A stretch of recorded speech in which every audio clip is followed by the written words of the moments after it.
Information computer की हमने पिछले लेक्चर्स में जानी है। हमने देखा हिस्ट्री क्या है कंप्यूटर की, कहाँ कहाँ कंप्यूटर का प्रयोग किया जाता है और कंप्यूटर के फीचर्स कौन से हैं।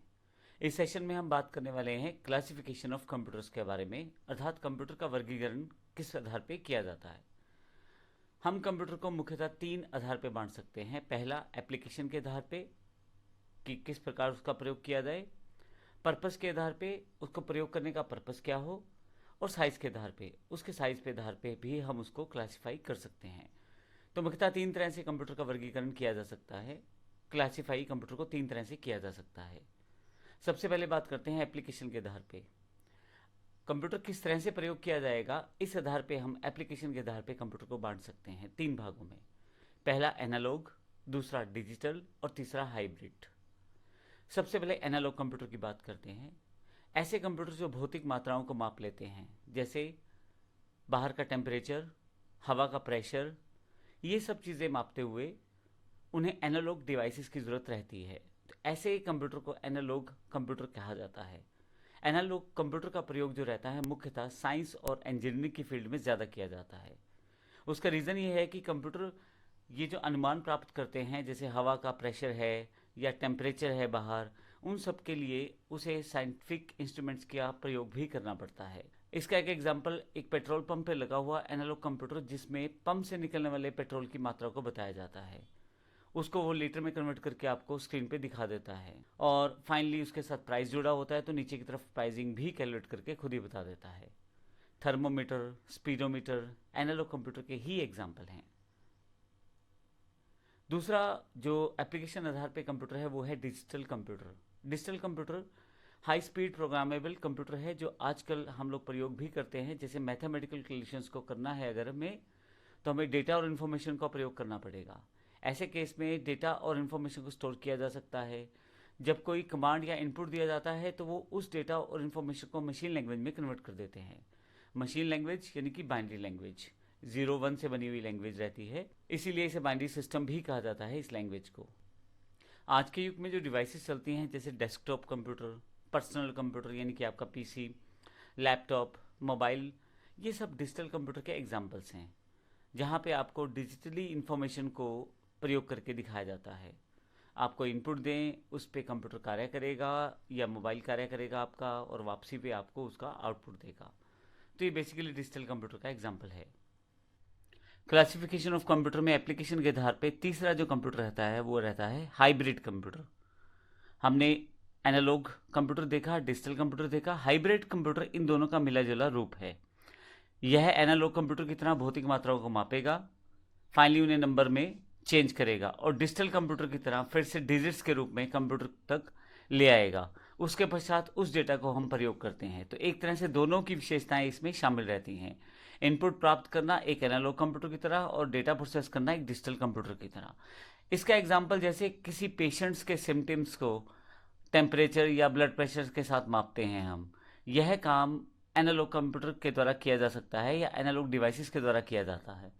बाद में ये जो हमें डेटा मिला है टेम्परेचर और ब्लड प्रेशर के रूप में, हम डिजिटल कंप्यूटर के रूप में इसे कन्वर्ट करते हैं डिजिट्स में, और इस तरह से पेशेंट के हेल्थ में आए हुए जितने भी चेंजेस रहते हैं उससे हम उसकी एक रिपोर्ट तैयार कर सकते हैं।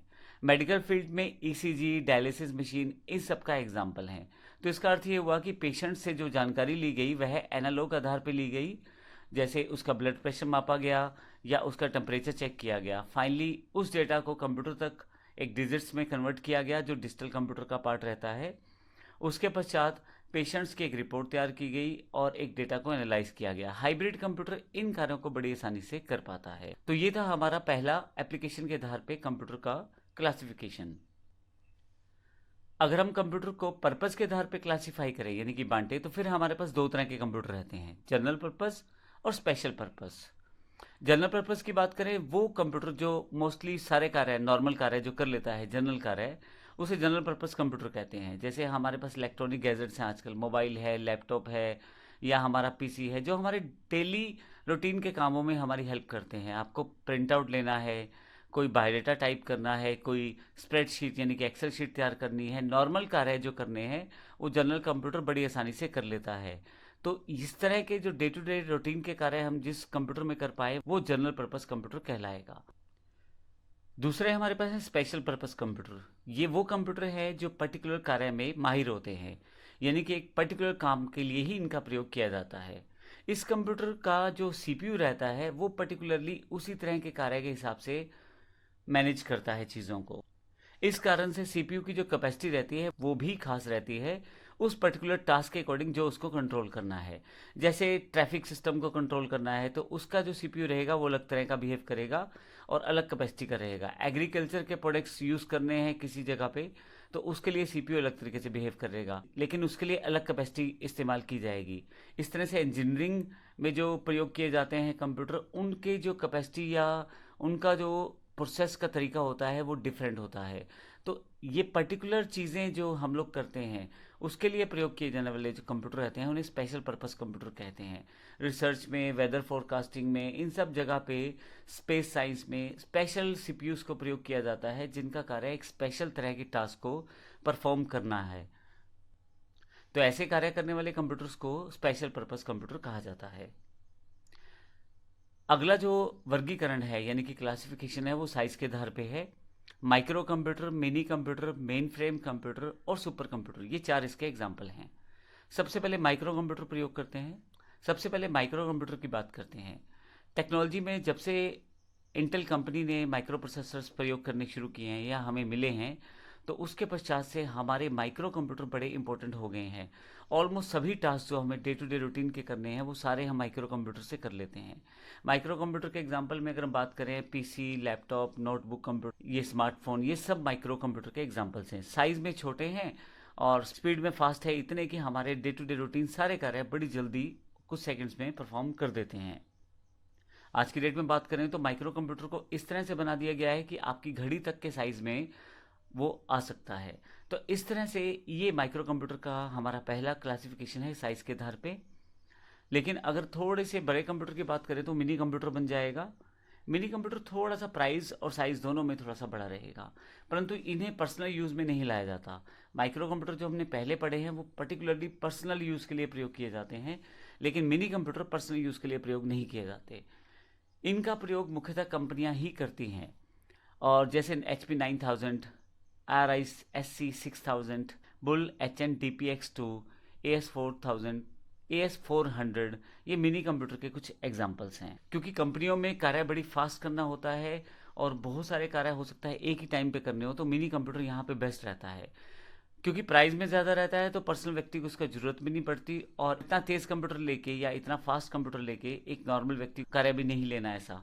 तो नॉर्मल प्रोसेस में हमें पर्सनल कंप्यूटर से ही हमारा मोस्ट ऑफ द काम चल जाता है। मिनी कंप्यूटर इसलिए कमर्शलाइज सेगमेंट में ज़्यादा प्रयोग किया जाता है और कंपनियां इनका ज़्यादा यूज़ करती हैं। मेन फ्रेम कंप्यूटर इसके बाद का थर्ड कैटेगरी का कंप्यूटर है। साइज में बहुत बड़े हैं और कैपेसिटी में बड़े फास्ट रहते हैं, और वर्किंग कैपेसिटी में और कीमत में मिनी और माइक्रो कंप्यूटर से दोनों से बहुत ज़्यादा रहते हैं। इसका यूज़ बड़ी बड़ी कंपनियों के द्वारा मुख्यतः सर्वर के रूप में किया जाता है। जैसे एक मेन फ्रेम कंप्यूटर एक बैंक के सर्वर के रूप में प्रयोग किया जाएगा, जहाँ पे किसी भी तरह की ट्रांजैक्शन अगर होती है तो वो रिप्लाई करना मेन फ्रेम कंप्यूटर का कार्य रहता है। अब उस कंपनी के या उस बैंक के हज़ारों या लाखों कस्टमर हो सकते हैं या करोड़ों कस्टमर हो सकते हैं, तो मेन फ्रेम कंप्यूटर उन सभी कस्टमर्स को रिस्पॉन्ड करता है टाइम पे।